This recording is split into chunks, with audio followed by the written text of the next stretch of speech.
Nou, het bloedt altijd Siep van de Kast. Siep van de ploeg van de Kast, om precies te wezen.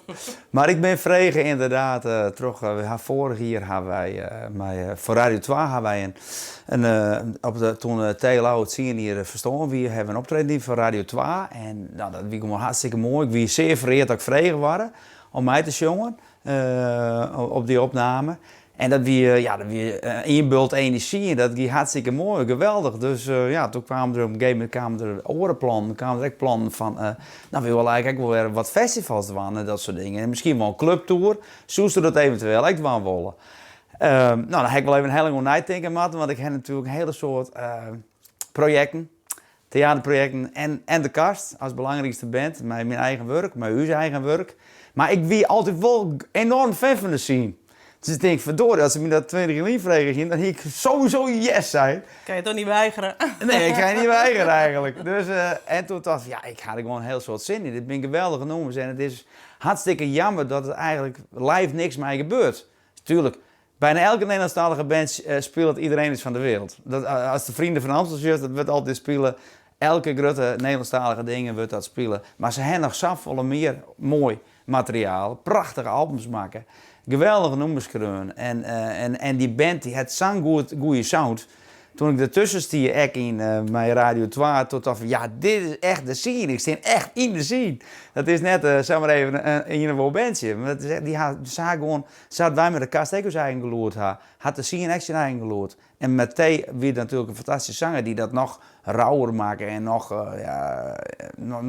nog meer geweldig. Maar die band is echt fantastisch om ertussen te staan. Joeg mij een hele soort energie en ik krijg er stadig gewoon meer zin in om. En ik moet ook zeggen, ik kom aan dat ik op plakken waar ik nog nooit staan heb. In België wie ze echt hartstikke groot. Volle groter dan wij met de Kast. En er zijn hele mooie festivals. Nou, daar zoek ik normaal gesproken nooit staan. En daar komen we nou wel. Dat is wel mooi. Moest u bottend idee wennen, Siep bij de scene? Nou, ik ben er helemaal aan gewend inmiddels, het idee. Hoe is het begonnen met de scene, die reunie? Want waren jullie gelijk met z'n allen genegen om weer bij elkaar te komen? Dan even los van de vraag wie dan zanger moet worden. Jawel, eigenlijk bestond dat plan al heel lang. Want toen Marijke, de vrouw van T, nog leefde, toen wilde zij dat ook doen. Zij wilde 5 jaar na het overlijden van T, wilde ze ter ere van de 5e sterfdag dat organiseren in Paradiso met allemaal verschillende zangers erbij. Alleen, zij was ook behoorlijk ziek en ze kon het gewoon qua energie niet aan op dat moment. Dus hebben we dat laten passeren en toen wilde ze het eigenlijk misschien toch nog wel met 10 jaar, maar dat kreeg ze ook organisatorisch niet voor elkaar. Dus toen hebben wij het maar gedaan. En hoe is dat gelopen? Want het eindigt uiteindelijk in een Radio 2-studio, hè? Ja, eigenlijk is het, daar is het begonnen. Wij brachten vorig jaar een 2-meter sessieplaat uit, samen met Jan Douwe-Kroeske. En dus in die tijd had ik heel veel contact met Jan Douwe. En ik vertelde hem ook van dit project en dat wij van plan waren om te gaan toeren. Maar, en we hadden ter ere van T ook die NPO 2-uitzending had ik al geregeld, maar nog geen zanger.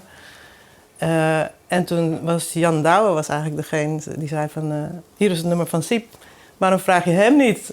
En toen dacht ik, nou ja, dat kan natuurlijk ook. Nooit getwijfeld. T natuurlijk, Siep zegt het alleen, rauwe stem, doorleefd. Dus een sportieve jongen, loopt marathons.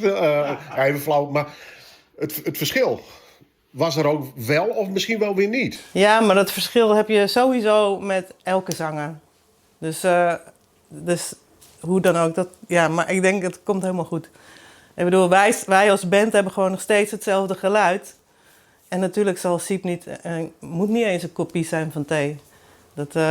Maar als wij die nummers maar kunnen spelen zoals de scene het speelde en dat het gewoon ook echt overkomt als de scene. En ik denk dat dat wel goed komt. Nou, ik heb de clip gezien bij Radio 2. Hij heeft er echt lol in, hè? Maar daarom, omdat toen bij NPO 2 hadden wij ook... Ja, Siep die hielp mij mijn versterker naar buiten brengen en in de auto zetten. En toen zei hij, nou, als je ooit nog eens een keer iemand nodig hebt, dan bel me. En daarna liep ik nog even terug naar de band. Ik zei, weet je wat Siep zei?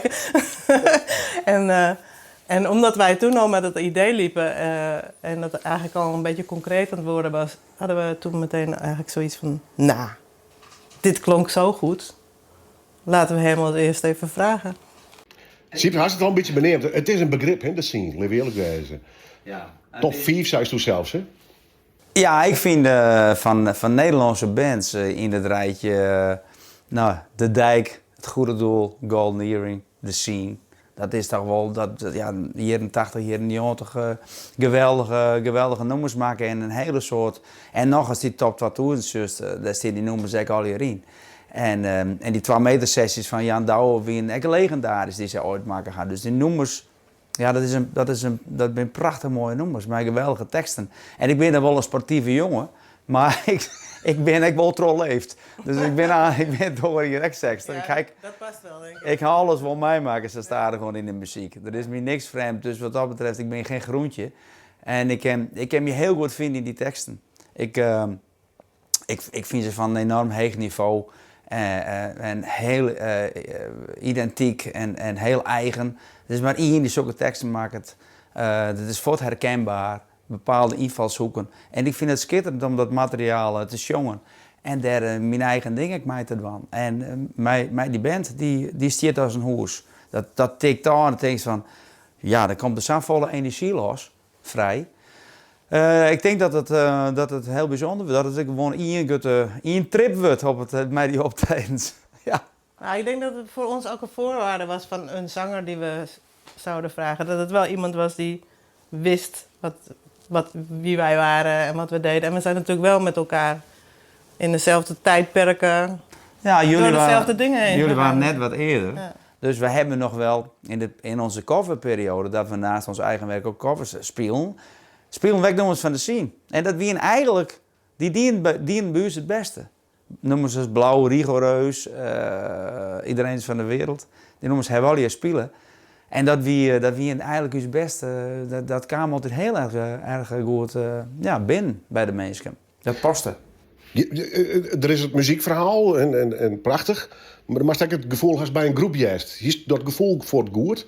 Van ik kom in een leuke band te lonen, een leuke groep mensen. Daar heb ik ook wel mee in het busje zitten, bij wijze van spreken. Nee, ik moet ze nog kennen leren wat dat betreft. Dus er is wel een banddynamiek, dat merk je. We hebben een fotosessie die in en dan komt iedereen daar. En op het moment dat ze een fotosessie doet, dan is juist ook hoe de persoonlijkheden binnen. Hoe groot is het ego en zo. Dus dat is wel leuk. En om eerlijk te zijn, is dat in alle bands wel een beetje hetzelfde. De bassisten binnen, we hadden dan een vrouwelijke bassist, maar dat ben wel vaak hele belangrijke mensen binnen de band. Dus ik zei, Die organiseren alles, hè? Siets is ook heel belangrijk, hè? Een van de belangrijkste componisten bij ons. Dus dat is, dat toetsenist, ja, het ben al wel een beetje eenzelfde soort type mensen. De drummer, Jeroen, dat is ook nog weer een goede kennis van de heid van Nico. Hoe apart is het? Die had in Trebal altijd een repetitie rond te horen. Dus ja, dat is, wat dat betreft lijkt het wel aardig op elkaar. Ja, en om eerlijk te zijn, wij met de kast hielden we eerst de cast. En waarom hielden we de cast? Want ik vond de scene zo mooi namen.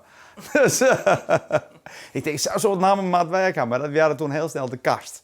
Dat waren een Nederlandstalige versie daarvan. Ja. Onderling de band. Iedereen was gelijk te porren. Wij willen alle jaar. Is daar nog discussie over geweest? Of stond iedereen te trappelen? Ja, we gaan weer los. Nee, iedereen stond te trappelen. Ja, we gaan weer los. Ja. Want je moet zo'n band wel weer bij elkaar krijgen. Hè? Ja, maar wij hebben elkaar door de jaren heen nog heel veel gezien en ook heel veel met elkaar gespeeld. Jeroen en Alan en ik gingen zelfs met onze kinderen ieder jaar in Frankrijk op camping spelen met een bandje, samen met Manuele Kemp. En dus muzikaal passen we nog steeds gewoon heel goed bij elkaar. We kunnen elkaar echt heel erg aanvoelen. Ik weet precies wat Jeroen gaat doen de volgende maand. En hij weet dat van mij, dus dat zit gewoon goed, muzikaal. Kun je ook met Siep mee zingen, met de kastklassiekers of niet? Nou, ik ben naar de Oosterpoort geweest, maar hij nodigde me niet uit. Nee, je had al kaarten. Ja, ik had al kaarten. Voordat ik je uit kon nodigen. Nee, ja, om te zingen, nee. Maar, maar natuurlijk ken ik de kast. En ik heb hier mijn Pinkpop muziekschooltje. Er worden flink veel nummers van de kast gedaan, hoor, door die beentjes. Ja. Wat gaan jullie doen? Ja, jullie gaan op tournee. Wat is het plan verder? Want er staan al behoorlijk wat optredens al gepland. Hè? Ja, er staan er nu een stuk of 25 staan al geboekt. En eigenlijk met de aankondiging van vandaag hopen we dat er nog meer boekingen binnenkomen uiteraard. En België komt er nog bij. Daar komen nog een flink aantal optredens bij in de zomer. En we beginnen 5 mei op Bevrijdingsfestival in Leeuwarden. Zoals het er nu naar uitziet. We beginnen in Friesland. Ja. Serieuze tournee, Siep. Ik bedoel, dit is net even 4 keer oorskomen en gezellig. Dit is een serieuze Ik tournee. schrik er lekker een beetje van. Nee, ik wist het. Nee, maar ik heb... Ja, maar dit is geen heel werk. Nee, dit is geen heel werk. Nee, ik heb er ook natuurlijk wel rekening mee gehouden in mijn agenda. Ik heb er binnen het oor hier wat minder Best of Britain optredens vanaf mei. Dus dan is er ook ruimte. En ik wil ook nog ruimte voor de kast houden, voor de festivals die er komen. Dus het wordt een hele drukke simmer. En het najaar word ik heel druk. Daar heb ik al rekening mee gehouden met het theaterseizoen. Het oor hier ga ik wat minder theater staan. En gewoon wat meer de clubs zien. En hopelijk in september ik festivals nog. Dus mei, juni, juli, augustus, september. De festivals vooral. En dan nog een mooie clubtour. En dat ben ik werk. Ja, clubs werd ik met de kast echt minder snel staan. Wij zijn als de casting toch wat meer een familieband. En de scene is een... Ja, het is toch een oortype band. Ja. Maar dit kan wel eens op een leuke manier, maar toch volledig de klauwen rennen. De tiet, de mensen goede, al die bands die jaren 80, die floreren weer, hè? Ja, zeker. Ja, dat wij ook. Ja, daar zie ik zelf van te zien bij de concerten die wij al weekend dienen in Oosterpoort en in Ahoy. Hoe volle jonge mensen had er weer. Ja. Het is echt... Dus alle festivals, 18 dwars plus, geweest, ja. iedereen wel zo'n band had, denk ik. Zeker. Ja, nou ja, kom erop. Ik maak het toch, wat is je favoriete scene-nummer? Open. Dat is mijn favoriete nummer, ja. Kun je het lezen waarom? Dat is de couplet met heel lieds en de refrein en ben enorm grut en een hartekreet van alles moet op tafel, alles moet iepen, alles moet duidelijk en in weerhiet zijn worden.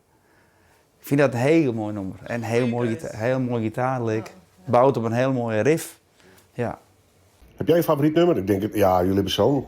Heb je daar aan meegeschreven aan Open? Nou, aan muziek hebben we sowieso. Alle muziek ja. hebben we meegeschreven. T schreef alle teksten. En, Dus de nummers zijn echt van jullie allemaal? ja, vooral de periode 87 tot en met 2000.